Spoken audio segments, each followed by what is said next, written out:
नमस्कार, आप देख रहे हैं 4 PM आप देख रहे हैं 4 PM और मैं हूं अभिषेक मिश्रा। देश के गृह मंत्री अमित शाह बिहार दौरे पर हैं और जब से ये खबर आई कि देश के गृह मंत्री अमित शाह एक बार फिर बिहार दौरे पर आने वाले हैं, बिहार आने वाले हैं, तब से ये चर्चा जोर पकड़ने लगी है कि क्या एनडीए में सीट शेयरिंग का फॉर्मूला सेट हो जाएगा, एनडीए में सीट शेयरिंग पर से सस्पेंस हट जाएगा और अमित शाह सीट शेयरिंग पर फुल फाइनल बातचीत करके दिल्ली लौटेंगे और सीट शेयरिंग को लेकर जो एनडीए में कलह की स्थिति है वो खत्म हो जाएगी। कलह की स्थिति इसलिए मैं कह रहा हूं क्योंकि इस तरह के बयान सामने आ चुके हैं और खासकर बिहार के पूर्व मुख्यमंत्री और मौजूदा वक्त में केंद्रीय मंत्री जीतन राम मांझी, उन्होंने सीट शेयरिंग को लेकर किस तरह के बयान दिए ये बताने की जरूरत नहीं है। उन्होंने यहां तक कह दिया कि लगता है कैबिनेट छोड़ना पड़ेगा, बाद में उन्होंने सफाई भी दी। तो जीतन राम मांझी को ये अंदेशा है शायद कि आखिरी वक्त में भारतीय जनता पार्टी गच्चा न दे दे, पता नहीं 2-4 सीट या 5 सीट या 1-2 सीटों पर माननी पड़े या 1-2 सीट 4 सीट का लॉलीपॉप बीजेपी थमा दे। तो इस तरह की आशंका है। लेकिन आज जीतन राम मांझी की बात नहीं करेंगे, बात करेंगे चिराग पासवान की, भारतीय जनता पार्टी की और नीतीश कुमार की, जनता दल यूनाइटेड की। देश के गृह मंत्री अमित शाह अब से थोड़ी देर बाद या हो सकता है जब आप वीडियो देख रहे हो गोपालगंज में एक चुनावी सभा को संबोधित करेंगे। शाम में एनडीए की बैठक होनी है बिहार के मुख्यमंत्री निवास में, जिसमें एनडीए में शामिल सभी दलों के नेता शामिल होंगे। हालांकि हमने जो जानकारी जुटाने की कोशिश की या कुछ बयान ऐसे आए हैं कि सीट शेयरिंग पर अभी कोई बातचीत नहीं होनी है। सीट शेयरिंग को लेकर बीजेपी का शीर्ष नेतृत्व तय करेगा और अभी कोई बातचीत नहीं। हालांकि अमित शाह भी बीजेपी के शीर्ष नेतृत्व का हिस्सा हैं, लेकिन क्या जेपी नड्डा फैसला लेंगे, पीएम मोदी फैसला लेंगे, ये तमाम तरीके के सवाल हैं।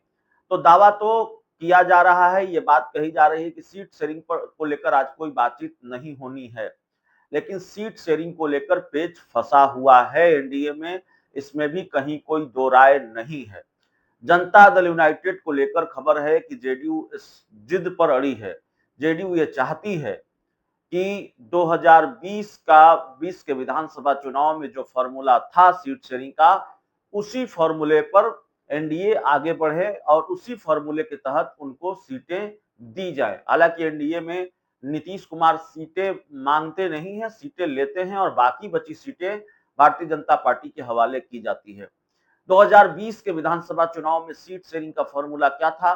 तो 2020 के विधानसभा चुनाव में सीट शेयरिंग का फॉर्मूला था कि 122 सीटें जेडीयू ने ली थी, 122 सीटें जेडीयू को मिली थी। 122 में से 7 सीटें जेडीयू ने अपने कोटे से जीतन राम मांझी को दी थी और ये इसलिए दी थी क्योंकि Jitan Ram Manjhi via JDU NDA में शामिल हुए थे और जीतन राम मांझी एक तरह से नीतीश कुमार और उनके बीच की केमिस्ट्री बहुत अच्छी थी और नीतीश कुमार के बारे में उन जीतन राम मांझी ने कहा था कि नीतीश कुमार की वजह से ही हम एनडीए में शामिल हो रहे हैं, इस तरह के बयान उनके आए थे, मुझे जहां तक याद है। तो via JDU Jitan Ram Manjhi NDA में शामिल हुए थे, तो नीतीश कुमार ने अपने हिस्से की 7 सीटें जीतन राम मांझी को दे दी थी। जेडीयू 115 सीटों पर लड़ी थी। तो जाहिर है नीतीश कुमार ये चाहते हैं कि 115 सीटों पर कम से कम जेडीयू लड़े। जेडीयू की डिमांड 115 सीटों की है। अब सवाल यह है कि एनडीए में 5 दल हैं और 2 दलों को अगर छोड़ दे, उपेंद्र कुशवाहा और जीतन राम मांझी को, तो जैसे तैसे बीजेपी मना भी लेगी। हालांकि यह भी मुश्किल ही है, लेकिन मना लेगी। नीतीश कुमार को कैसे मनाएगी, चिराग पासवान को कैसे मनाएगी? अगर नीतीश कुमार 115 सीटों पर ही चुनाव लड़ेंगे, 115 पर अड़े रहे, तो फिर चिराग पासवान के हिस्से क्या आएगा? बीजेपी कितनी सीटों पर लड़ेगी? बीजेपी क्या 90 सीटों पर लड़ेगी कि 100 सीटों पर लड़ेगी? और बीजेपी के कार्यकर्ताओं के बीच क्या मैसेज जाएगा? जेडीयू के विधायकों की संख्या बीजेपी के विधायकों की संख्या से आधी है। विधायकों के मामले में बीजेपी जेडीयू का बड़ा भाई है, लेकिन बीजेपी कम सीटों पर लड़े और जेडीयू ज्यादा सीटों पर लड़े, ये बीजेपी पचा पाएगी क्या? ये बड़ा महत्वपूर्ण सवाल है। चिराग पासवान क्या मानेंगे? और चिराग पासवान 40 सीटों पर अड़े हुए हैं। 30-40 सीटों पर चिराग पासवान अड़े हुए हैं।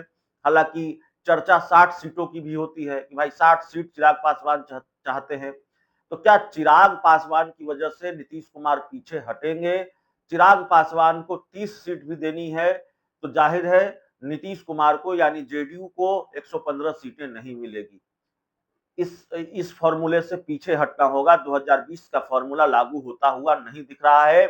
जिस तरह से चिराग पासवान अड़े हुए हैं, जिस तरह से जीतन राम मांझी सीटों की डिमांड कर रहे हैं, उपेंद्र कुशवाहा अभी इस पूरे मामले में उन्होंने अपने पत्ते नहीं खोले हैं, उन्होंने चुप्पी साध रखी है। उपेंद्र कुशवाहा के पास बहुत मुफीद विकल्प भी शायद न हो। हालांकि उपेंद्र कुशवाहा ऐसा नहीं है कि राजनीति के बहुत कच्चे खिलाड़ी हैं, बीजेपी 2 सीट दे देगी तो वो रख लेंगे। प्लान बी भी उन्होंने सोच ही रखा होगा। लेकिन उपेंद्र कुशवाहा ने एक तरह से टेंशन नहीं बढ़ाई है बीजेपी की, लेकिन चिराग पासवान वो लगातार सीट शेयरिंग को लेकर प्रेशर बढ़ाते रहे हैं, ऐसी खबरें आती रही हैं। उनके कुछ बयान तो यहां तक आया कि भाई मंत्री पद को भी लात मार दूंगा। कई मौकों पर उन्होंने बीजेपी को आंख दिखाया। अभी उनका ताजा बयान सड़क पर नमाज पढ़ने को लेकर आया। उन्होंने कहा ऐसे फालतू बात है, सहयोगी दल भी कर रहे हैं तो वो ठीक नहीं कर रहे हैं। और बीजेपी को भी उन्होंने इस पूरे मामले में आईना दिखाया। तो इसका एक राजनीतिक मतलब भी होता है। तो या तो नीतीश कुमार को पीछे हटना पड़ेगा, 2020 का फॉर्मूला लागू नहीं होता, नीतीश कुमार को 100 सीट 105 सीट पर वो चुनाव लड़े जिस तरह से चिराग पासवान अड़े हुए हैं, या फिर चिराग पासवान को पीछे हटना पड़ेगा। नीतीश कुमार अगर 115 सीट से कम पर नहीं माने तो 115 पर अड़े रहे। तो क्या नीतीश कुमार चिराग पासवान के लिए 2020 के फॉर्मूले से पीछे हटेंगे?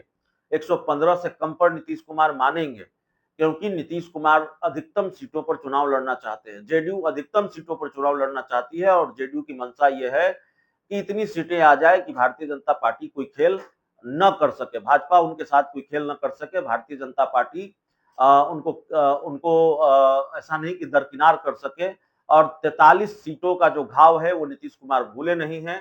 तो जाहिर तौर पर जेडीयू चाहती है कि बड़े भाई की भूमिका में हो, सबसे ज्यादा विधायक उसको उसके जीत कराए। और ये तब संभव है जब सबसे ज्यादा सीटों पर जेडीयू लड़ेगी। उसके बाद भी जेडीयू की ये उम्मीद पूरी होगी कि नहीं होगी, क्योंकि जनता तय करती है कौन जीतेगा कौन हारेगा। तो सवाल चिराग और नीतीश के बीच है। क्या चिराग नीतीश के बीच इस मामले में ठन सकती है? क्या चिराग पासवान दूसरी राह ले सकते हैं? प्रशांत किशोर को लेकर चर्चा होती है कि उस तरफ जाते हुए दिखाई देते हैं कई बार। प्रशांत किशोर का प्रशांत किशोर के साथ जा सकते हैं। ये तमाम तरह की चर्चाएं होती है। तो एनडीए में सीट शेयरिंग को लेकर आज बात हो न हो, लेकिन ये सवाल है कि चिराग पासवान 30-40 सीटों की जिद पर अड़े हैं। तो चिराग पासवान के लिए नीतीश कुमार या जेडीयू 2015 माफ कीजिएगा 2020 के फॉर्मूले से पीछे हटेगी और 115 सीटों से कम पर जेडीयू लड़ेगी? ये महत्वपूर्ण सवाल है। बहुत बहुत धन्यवाद।